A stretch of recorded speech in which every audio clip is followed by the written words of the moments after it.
Hello friend, Sagani academy YouTube channel में एक बार फिर से आप लोग को बहुत बहुत स्वागत है।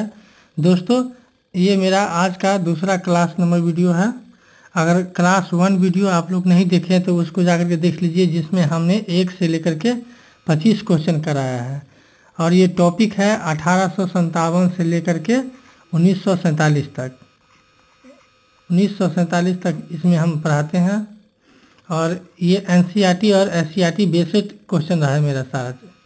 तो अभी तक आप नहीं देखे हैं 25 क्वेश्चन, तो वीडियो 1 जाकर के देख लीजिए। इस वीडियो के डिस्क्रिप्शन में भी इस क्लास 1 का लिंक मिल जाएगा, तो वहाँ से भी आप लोग देख सकते हैं। तो चलिए दोस्तों, आप लोग एक बार मेरे चैनल को लाइक और सब्सक्राइब ज़रूर कर दीजिए।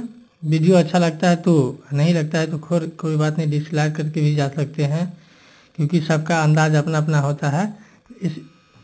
इस वीडियो में हमने 25 से देखते कितना क्वेश्चन हो सकता है, लेकिन कम से कम 25 क्वेश्चन तो रखूँगा भाई। तो चलिए दोस्तों, वीडियो को स्टार्ट करते हैं। ये रहा आज का 26वां क्वेश्चन पर चलते हैं। 25 क्वेश्चन हमने करा चुके हैं, देख लीजिए। ये आज का ये 26वां क्वेश्चन। 26वां क्वेश्चन है, काकोरी कांड किससे जुड़ा है? ऑप्शन ए में हो गया असहयोग आंदोलन से, ऑप्शन बी में हो गया क्रांतिकारी आंदोलन से, ऑप्शन सी में हो गया भारत छोड़ो आंदोलन से, ऑप्शन डी में हो गया एक से अधिक, ऑप्शन ई में हो गया इसमें से कोई नहीं। तो इस क्वेश्चन का आंसर क्या हो जाएगा, आप लोग फटाफट कमेंट कीजिए। चलिए इस क्वेश्चन का व्याख्यान देख लेते हैं। व्याख्यान पढ़ना एकदम से ज़रूरी है, इसलिए व्याख्यान पढ़ना ज़रूरी है क्योंकि चीज़ें बारी बारी से याद होते चलता है, और इसमें आंसर भी आपको मिल जाएगा। 1925 में क्रांतिकारियों ने सरकारी खजाना लूटने के लिए ट्रेन पर धावा बोला। इसमें राम प्रसाद बिस्मिल्लाह, अशफाक उल्लाह खान आदि शामिल थे। तो दोस्तों, इस क्वेश्चन का आंसर क्या हो जाएगा, यहाँ देख लीजिए।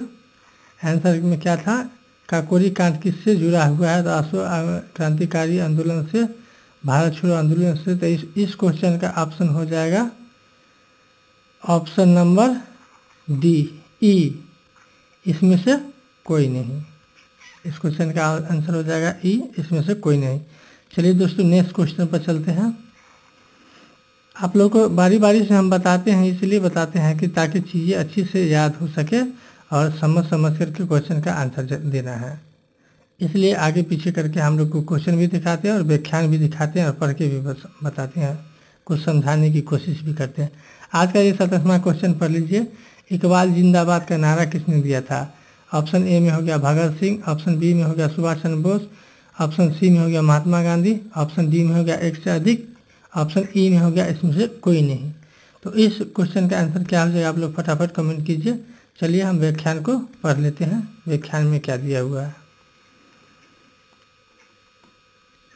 व्याख्यान में दिया हुआ है, भगत सिंह और उनके साथी क्रांतिकारियों ने इकबाल जिंदाबाद का नारा दिया, जो युवाओं में क्रांति की भावना जानने का प्रतीक बना। तो दोस्तों, भगत सिंह हो जाएगा। इस क्वेश्चन का आंसर हो जाएगा भगत सिंह, ऑप्शन नंबर ए। चलिए दोस्तों, नेक्स्ट क्वेश्चन पर चलते हैं। आज का तीसरा क्वेश्चन नंबर है। आज का तीसरा नंबर क्वेश्चन ये रहा, 28वां क्वेश्चन। ब्रिटिश शासन द्वारा किस अधिनियम से भारत सरकार को अवैध शासन मिला? तो ऑप्शन ए हो जाएगा 1919, ऑप्शन बी हो जाएगा 1935, ऑप्शन सी हो जाएगा 1909, ऑप्शन डी एक से अधिक, ऑप्शन ई इसमें से कोई नहीं। तो इस क्वेश्चन का आंसर क्या हो जाएगा, आप लोग फटाफट कमेंट करके जवाब दीजिए। चलिए हम व्याख्यान को पढ़ लेते हैं। व्याख्यान में क्या दिया हुआ है। व्याख्यान में दिया हुआ है, भारत सरकार अधिनियम 1919 के तहत प्रांतीय स्तर पर अवैध शासन प्रणाली लागू हुई, जिसमें कुछ शक्तियां भारतीयों को दी गई और बाकी ब्रिटिश अधिकारियों के अधीन रही। तो इस क्वेश्चन का आंसर हो जाएगा दोस्तों 1919, मतलब ऑप्शन नंबर ए हो जाएगा। चलिए दोस्तों, नेक्स्ट क्वेश्चन पर चलते हैं। आज का चौथा नंबर क्वेश्चन ये रहा, 29वां नंबर। ये रहा 29वां नंबर। 1935 के अधिनियम के तहत क्या हुआ? ऑप्शन ए में होगा अवैध शासन प्राप्त हुआ, ऑप्शन बी प्रांतीय स्वशासन, ऑप्शन सी संघर्षीय संरचना का प्रस्ताव, ऑप्शन डी एक से अधिक, ऑप्शन ई इसमें से कोई नहीं। तो इस क्वेश्चन का आंसर क्या हो जाएगा, फटाफट कमेंट कीजिए आप लोग। इस क्वेश्चन का आंसर हो जाएगा दोस्तों, यहाँ पर लीजिए व्याख्यान में दिया हुआ है 1935 के अधिनियम भारतीय प्रशासनिक इतिहास का सबसे व्यापक कानून था, जिसमें प्रांतीय स्वशासन, संघर्षीय ढांचा और स्वतंत्रता न्यायपालिका का प्रावधान था। तो दोस्तों इस क्वेश्चन का आंसर हो जाएगा ऑप्शन नंबर डी, एक से अधिक। इसमें अवैध शासन प्राप्त हुआ, प्रांतीय स्वशासन और संघर्षीय संरचना का प्रस्ताव, ये तीनों हुआ ऑप्शन नंबर डी। चलिए दोस्तों नेक्स्ट क्वेश्चन पर चलते हैं। आज का 5वां नंबर क्वेश्चन ये रहा। 30वां नंबर क्वेश्चन देख लीजिए। भारतीय राष्ट्रीय ध्वज को कांग्रेस ने कब अपनाया? ऑप्शन ए में होगा 1921 में, 1931 में, 1947 में, ऑप्शन डी एक से अधिक, ऑप्शन ई इसमें से कोई नहीं। चलिए दोस्तों व्याख्यान पढ़ लेते हैं, आप लोग कमेंट कीजिए। व्याख्यान में दिया है 1931 में कांग्रेस ने तिरंगों को आधिकारिक रूप से अपनाया, जिसमें केसरिया, सफ़ेद, हरा और अशोक चक्र शामिल था। तो दोस्तों 1931 हो जाएगा इस क्वेश्चन का आंसर, ऑप्शन नंबर बी हो जाएगा इस क्वेश्चन का आंसर। चलिए दोस्तों नेक्स्ट क्वेश्चन पर चलते हैं। आज का 6ठा नंबर क्वेश्चन ये रहा, यहाँ पढ़ लीजिए आप लोग। 1939 में कांग्रेस सरकारों ने इस्तीफा क्यों दिया था? ऑप्शन ए अंग्रेजों ने द्वितीय विश्व युद्ध में भारत को शामिल किया, ऑप्शन बी सविनय अवज्ञा आंदोलन के कारण, ऑप्शन सी मुस्लिम लीग के विरोध के कारण, ऑप्शन डी एक से अधिक, ऑप्शन ई इसमें से कोई नहीं। तो इस क्वेश्चन का आंसर क्या हो जाएगा, आप लोग फटाफट कमेंट करके जवाब दीजिए। चलिए व्याख्यान को पढ़ लेते हैं। व्याख्यान पढ़ना दोस्तों बहुत ज़रूरी है, क्योंकि व्याख्यान से चीज़ों अच्छी तरह से याद होता है। चलिए दोस्तों देख लेते हैं इस क्वेश्चन का आंसर क्या हो जाएगा। ब्रिटिश सरकार ने भारत को बिना पूछे ही द्वितीय विश्व युद्ध में शामिल कर लिया, जिससे नाराज होकर कांग्रेस की प्रांतीय सरकार ने 1939 में इस्तीफा दे दिया। तो दोस्तों इस क्वेश्चन का आंसर हो जाएगा option number A, option A हो जाएगा, अंग्रेजों ने द्वितीय विश्व युद्ध में भारत को शामिल किया। चलिए दोस्तों नेक्स्ट क्वेश्चन पर चलते हैं। नेक्स्ट क्वेश्चन ये रहा आज का 7वां क्वेश्चन। लॉर्ड माउंटबेल भारत के अंतिम वायसराय कब बने थे? 1947 में, 1946 में, 1948 में, एक से अधिक और इसमें से कोई नहीं। तो इस क्वेश्चन का आंसर क्या हो जाएगा, आप फटाफट कमेंट कीजिए। व्याख्यान हम पढ़ लेते हैं। व्याख्यान में देखिए दोस्तों दिया हुआ है 1947 में लॉर्ड माउंटबेल भारत के अंतिम वायसराय बने। उन्होंने भारत का विभाजन कर स्वतंत्रता का मार्ग प्रस्ताव किया। तो दोस्तों इस क्वेश्चन का आंसर हो जाएगा 1947, ऑप्शन ए। चलिए दोस्तों नेक्स्ट क्वेश्चन पर चलते हैं। नेक्स्ट क्वेश्चन ये रहा आज का 8वां प्रश्न और पीडीएफ का 33वां प्रश्न, यहाँ से पढ़ लीजिए। भारत का विभाजन किस योजना के अंतर्गत हुआ? ऑप्शन ए कैबिनेट मिशन योजना के द्वारा, ऑप्शन बी क्रिप्टो मिशन योजना के तहत, ऑप्शन सी माउंट बेटन योजना के तहत, डी एक से अधिक, ई इसमें से कोई नहीं। तो इस क्वेश्चन का आंसर क्या हो जाएगा, चलिए व्याख्यान पढ़ लेते हैं। व्याख्यान में दोस्तों हम चीज़ों को अच्छी तरह से हम ऐड कर दिए हुए हैं ताकि किसी को दिक्कत ना हो सके। माउंट बेटन योजना जिसे 3 जून योजना भी कहते हैं के तहत भारत का विभाजन हुआ और 2 स्वतंत्र राष्ट्र का हुआ, भारत पाकिस्तान बने। तो दोस्तों इस क्वेश्चन का आंसर हो जाएगा ऑप्शन सी, माउंट बेटन योजना के तहत हुआ था। चलिए दोस्तों नेक्स्ट क्वेश्चन पर चलते हैं। नेक्स्ट क्वेश्चन ये रहा 34वां प्रश्न आज का पीडीएफ का 34वां प्रश्न, आज का 9वां प्रश्न। स्वतंत्र भारत के तहत पहले प्रधानमंत्री कौन बने? Option A Sardar Patel, option B Jawaharlal Nehru, option D, option C doctor Rajendra Prasad, option D एक से अधिक, ऑप्शन ई इसमें से कोई नहीं। तो आप लोगों को सभी को पता होगा दोस्तों, पहले प्रधानमंत्री ऑप्शन बी हो जाएगा, पंडित जवाहरलाल नेहरू ने बना था। यहाँ चलिए व्याख्यान में पढ़ लेते हैं। व्याख्यान में क्या दिया हुआ है? व्याख्यान में दिया हुआ 15 अगस्त 1947 को भारत की स्वतंत्रता के बाद पंडित जवाहरलाल नेहरू ने देश के पहले प्रधानमंत्री बने। उन्होंने टेस्ट वेद वेस्टिनी भाषण भी दिया था। चलिए दोस्तों नेक्स्ट क्वेश्चन पर चलते हैं। आज का 35वां नंबर प्रश्न ये रहा, भारत के स्वतंत्र होने की आधिकारिक स्थिति क्या थी? ऑप्शन ए 15 अगस्त 1947, ऑप्शन बी 26 जनवरी 1950, ऑप्शन सी 2 अक्टूबर 1947, ऑप्शन डी एक से अधिक, ऑप्शन ई इसमें से कोई नहीं। तो चलिए दोस्तों इस क्वेश्चन का आंसर क्या हो जाएगा आप लोग फटाफट कमेंट कीजिए, जब तक व्याख्यान पढ़ लेते हैं। देखिए दोस्तों व्याख्यान में दिया हुआ है, ब्रिटिश की संसद, ब्रिटिश की संसद द्वारा भारत स्वतंत्रता अधिनियम 1947 पारित किया गया, जिसके अनुसार 15 अगस्त 1947 को भारत स्वतंत्र हुआ। ऑप्शन ए हो जाएगा दोस्तों इस क्वेश्चन का आंसर, 15 अगस्त 1947। चलिए दोस्तों नेक्स्ट क्वेश्चन पर चलते हैं। नेक्स्ट क्वेश्चन ये रहा 36वां नंबर प्रश्न, भारत के पहले गवर्नर जनरल कौन थे? Option A lord Mountbatten, option B doctor Rajendra Prasad, option C Chakravarti Raja Gopalachari, option D एक से अधिक, ऑप्शन ई इसमें से कोई नहीं। तो दोस्तों ऑप्शन ए उस क्वेश्चन का आंसर हो जाएगा, लॉर्ड माउंटबेल भारत के पहले जनरल गवर्नर थे। चलिए दोस्तों व्याख्यान भी पढ़ लेते हैं। व्याख्यान में दिया हुआ है, स्वतंत्रता के बाद लॉर्ड माउंटबेल भारत के पहले जनरल गवर्नर बने, जबकि बाद में राजगोपालचारी पहले भारतीय गवर्नर जनरल बने। तो दोस्तों जब भारतीय के बाद आएगा तो राजगोपालाचारी का नाम आ जाएगा, और जब पहले का नाम आ जाएगा तो दोस्तों लॉर्ड माउंटबेल का नाम आ जाएगा। चलिए दोस्तों नेक्स्ट क्वेश्चन पर चलते हैं। नेक्स्ट क्वेश्चन ये रहा 37वां नंबर प्रश्न, कांग्रेस के किस अधिवेशन में पूर्ण स्वराज को लक्ष्य घोषित किया गया था? Option A Calcutta, option B Lahore, option C Karachi, option D एक से अधिक, ऑप्शन ई इसमें से कोई नहीं। चलिए दोस्तों व्याख्यान पढ़ लेते हैं इस क्वेश्चन का। मेरे ख्याल से ऑप्शन बी होगा।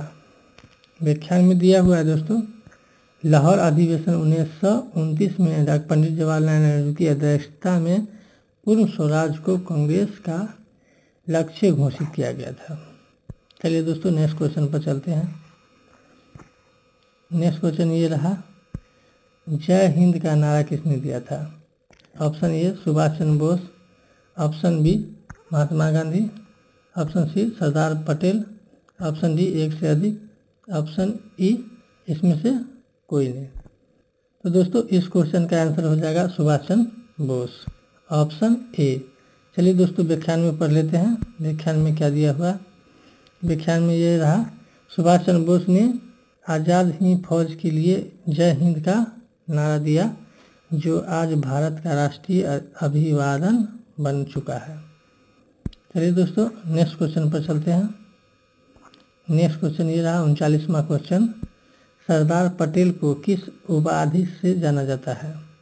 सरदार पटेल को किस उपाधि से जाना जाता है? ऑप्शन ए लौह पुरुष, ऑप्शन बी स्वतंत्रता सेनानी, option C Bismarck of India, option D एक से अधिक, ऑप्शन ई इसमें से कोई नहीं। चलिए दोस्तों व्याख्यान पढ़ लेते हैं। व्याख्यान में क्या दिया हुआ है? व्याख्यान में दिया हुआ है, सरदार वल्लभ भाई पटेल को लौह पुरुष और भारत का बिस्मार्क कहा जाता है, क्योंकि उन्होंने 500 से अधिक रियासतों का भारत में विलय कराया है। तो किसको? सरदार वल्लभ भाई पटेल को। तो इस क्वेश्चन का आंसर हो जाएगा दोस्तों इस क्वेश्चन का आंसर हो जाएगा option C Bismarck of India भी कहा जाता है सरदार सरदार वल्लभ भाई पटेल को। चलिए दोस्तों नेक्स्ट क्वेश्चन पर चलते हैं। नेक्स्ट क्वेश्चन ये रहा 40वां क्वेश्चन। भारत का संविधान कब लागू हुआ था? ऑप्शन ए 15 अगस्त 1947 को, 26 जनवरी 1950 को, 26 नवंबर 1947 के, ऑप्शन डी एक से अधिक, ऑप्शन ई इसमें से कोई नहीं। दोस्तों इस क्वेश्चन का आंसर हो जाएगा ऑप्शन बी 26 जनवरी 1950 को भारत का संविधान लागू हुआ था। व्याख्यान में पढ़ लेते हैं दोस्तों। व्याख्यान में दिया हुआ है दोस्तों, भारतीय संविधान को 26 नवंबर 1949 को अंगीकृत किया गया, लेकिन यह 26 जनवरी 1950 को लागू हुआ, इसलिए इसे गणतंत्र दिवस कहा जाता है। चलिए दोस्तों नेक्स्ट क्वेश्चन पर चलते हैं। नेक्स्ट क्वेश्चन ये रहा, भारत का पहला राष्ट्रपति कौन बना? Option A Nehru, option B Rajendra Prasad, option D Radhakrishna, option D एक से अधिक, ऑप्शन ई इसमें से कोई नहीं। दोस्तों इस क्वेश्चन का आंसर हो जाएगा ऑप्शन बी डॉक्टर राजेंद्र प्रसाद भारत का पहला राष्ट्रपति बना था। देखिए दोस्तों व्याख्यान में दिया हुआ है, व्याख्यान पढ़ लेते हैं। डॉक्टर राजेंद्र प्रसाद भारत के पहले राष्ट्रपति थे, वे संविधान सभा के अध्यक्ष भी थे। चलिए दोस्तों नेक्स्ट क्वेश्चन पर चलते हैं। नेक्स्ट क्वेश्चन ये रहा आज का 42वां क्वेश्चन। महात्मा गांधी की हत्या कब हुई? 15 अगस्त 1947 को, 30 जनवरी 1948 को, 26 जनवरी 1950 को, ऑप्शन डी एक से अधिक, ऑप्शन ई इसमें से कोई नहीं। चलिए दोस्तों व्याख्यान पढ़ लेते हैं। व्याख्यान में दिया 30 जनवरी 1948 को नाथूराम गोडसे ने महात्मा गांधी की गोली मारकर हत्या कर दी। यह देश के लिए अत्यंत दुखद दिन था। तो दोस्तों कब महात्मा गांधी की मृत्यु हुई थी? तो 30 जनवरी 1948 को। तो 30 जनवरी 1948 option number B is the correct answer. चलिए दोस्तों नेक्स्ट क्वेश्चन पर चलते हैं। 43वां क्वेश्चन है, ये रहा दोस्तों 43। भारत छोड़ो आंदोलन किस अधिवेशन में पारित हुआ था? Option A Mumbai, option B Delhi, option C Lucknow, option D एक से अधिक, ऑप्शन ई इसमें से कोई नहीं। चलिए दोस्तों इस क्वेश्चन का व्याख्यान पढ़ लेते हैं। व्याख्यान में दिया हुआ 1942 में मुंबई में अखिल भारतीय कांग्रेस की समिति की बैठक में भारत छोड़ो आंदोलन का प्रस्ताव पारित हुआ था। तो 1942 में कहाँ हुआ था? तो मुंबई में। इसलिए इस क्वेश्चन का आंसर हो जाएगा ऑप्शन नंबर ए। कब हुआ था? तो 1942 में। चलिए दोस्तों नेक्स्ट क्वेश्चन पर चलते हैं। ये रहा नेक्स्ट क्वेश्चन। भारत के विभाजन के समय ब्रिटिश प्रधानमंत्री कौन था? Option A Churchill, option Italy, option C, option D एक से अधिक, ऑप्शन ई इसमें से कोई नहीं। चलिए दोस्तों इस क्वेश्चन का भी व्याख्यान पढ़ लेते हैं। व्याख्यान में दिया है क्लेमेंट इटली उस समय ब्रिटिश के प्रधानमंत्री थे जब भारत को स्वतंत्रता मिली। तो दोस्तों इस क्वेश्चन का आंसर हो जाएगा option B is the right answer. चलिए दोस्तों नेक्स्ट क्वेश्चन पर चलते हैं। नेक्स्ट क्वेश्चन ये रहा 45वां क्वेश्चन। भारत छोड़ो आंदोलन की शुरुआत किस तारीख को हुई थी? तो दोस्तों इस क्वेश्चन का आंसर हो जाएगा 9 अगस्त 1942 को, 15 अगस्त, ऑप्शन बी 15 अगस्त 1942 को, ऑप्शन सी 26 जनवरी 1942 को, ऑप्शन डी एक से अधिक, ऑप्शन ई इसमें से कोई नहीं। तो इस क्वेश्चन का आंसर क्या हो जाएगा आप लोग फटाफट कमेंट कीजिए। चलिए व्याख्यान पढ़ लेते हैं। व्याख्यान में दिया हुआ है महात्मा गांधी जी द्वारा 8 अगस्त को प्रस्तावित पारित करने के बाद 9 अगस्त 1942 को भारत छोड़ो आंदोलन की शुरुआत हुई। तो दोस्तों 9 अगस्त 1942 हो जाएगा इस क्वेश्चन का आंसर। तो दोस्तों ऑप्शन ए 9 अगस्त 1947 को। चलिए दोस्तों नेक्स्ट क्वेश्चन पर चलते हैं। नेक्स्ट क्वेश्चन ये रहा 46वां क्वेश्चन। क्रिप्ट मिशन भारत कब आया था? ऑप्शन ए हो जाएगा 1942 में, ऑप्शन बी 1946 में, ऑप्शन सी 1940 में, ऑप्शन डी एक से अधिक, ऑप्शन ई इसमें से कोई नहीं। तो इस क्वेश्चन का आंसर क्या हो जाएगा आप लोग फटाफट कमेंट कीजिए। चलिए इस क्वेश्चन का व्याख्यान पढ़ लेते हैं कब हुआ था। व्याख्यान दोस्तों पढ़ना बहुत ज़रूरी है, चीज़ें आपको बारी बारी से याद होगा। आपको हिस्ट्री में कहीं से नंबर एक भी नहीं कटेगा, 100% अच्छा नंबर आएगा। तो व्याख्यान पढ़ लेते हैं। 1942 में द्वितीय विश्व युद्ध के दौरान स्टैमफोर्ड क्विट मिशन भारत भेजा गया, जिसका उद्देश्य भारत को भविष्य की स्वतंत्रता का प्रस्ताव देना था, जिसे अंग्रेज ने अस्वीकार कर दिया। तो दोस्तों इस क्वेश्चन का आंसर हो जाएगा 1942। 1942 option number A the right answer. चलिए दोस्तों नेक्स्ट क्वेश्चन पर चलते हैं। नेक्स्ट क्वेश्चन मेरा ये रहा, भारत का पहला स्वतंत्र जनरल गवर्नर भारतीय कौन था? Option A Raja Gopalachari, option B Nehru, option C Rajendra Prasad, option D एक से अधिक, ऑप्शन ई इसमें से कोई नहीं। तो कुछ देर पहले ही हम इस क्वेश्चन का जवाब बता दिए थे। जब भारतीयों की बात आएगा तो ऑप्शन ए हो जाएगा राजगोपालाचारी, ऑप्शन ए हो जाएगा। यहाँ पढ़ लीजिए, लॉर्ड माउंटबेटन के बाद भारत के पहले भारतीय गवर्नर जनरल सी राजगोपालाचारी बने। वे अंतिम गवर्नर जनरल भी थे, क्योंकि 1950 में भारत का गणराज्य बन गया। चलिए दोस्तों नेक्स्ट क्वेश्चन पर चलते हैं। नेक्स्ट क्वेश्चन ये रहा 48वां क्वेश्चन, करो या मरो का नारा किस आंदोलन से जुड़ा हुआ है? ऑप्शन ए असहयोग, भारत छोड़ो, ऑप्शन सी सविनय अवज्ञा, ऑप्शन डी एक से अधिक, ऑप्शन ई इसमें से कोई नहीं। चलिए दोस्तों इस क्वेश्चन का आंसर क्या हो जाएगा? करो या मरो, डू और डाई गांधी का नारा था, जो उन्होंने भारत छोड़ो आंदोलन 1942 में दिया। तो कब दिया? तो 1942 में। कौन साल में? भारत छोड़ो आंदोलन में दिया था। तो इस क्वेश्चन का आंसर हो जाएगा भारत छोड़ो, option be the right answer. चलिए दोस्तों नेक्स्ट क्वेश्चन पर चलते हैं। नेक्स्ट क्वेश्चन मेरा ये रहा 49वां क्वेश्चन, भारत सरकार अधिनियम 1935 की विशेषता क्या थी?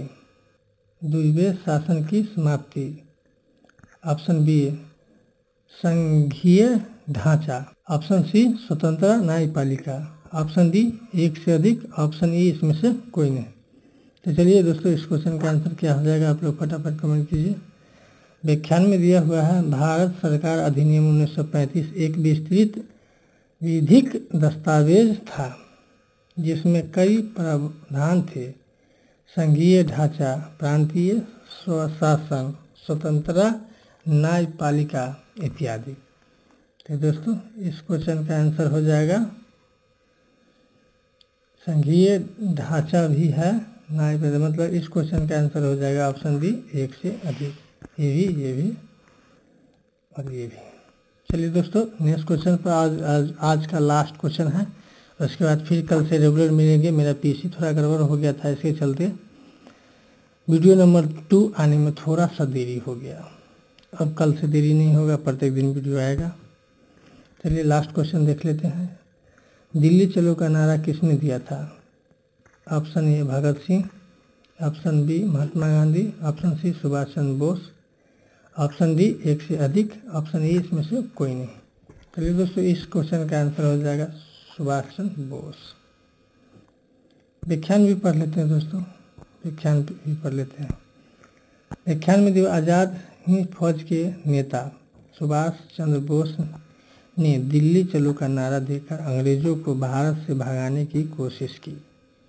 तो चलिए दोस्तों मेरा वीडियो कैसा लगा, मेरे चैनल को एक बार लाइक सब्सक्राइब शेयर जरूर कीजिए। मिलते हैं नेक्स्ट वीडियो में, तब तक के लिए जय हिंद जय भारत।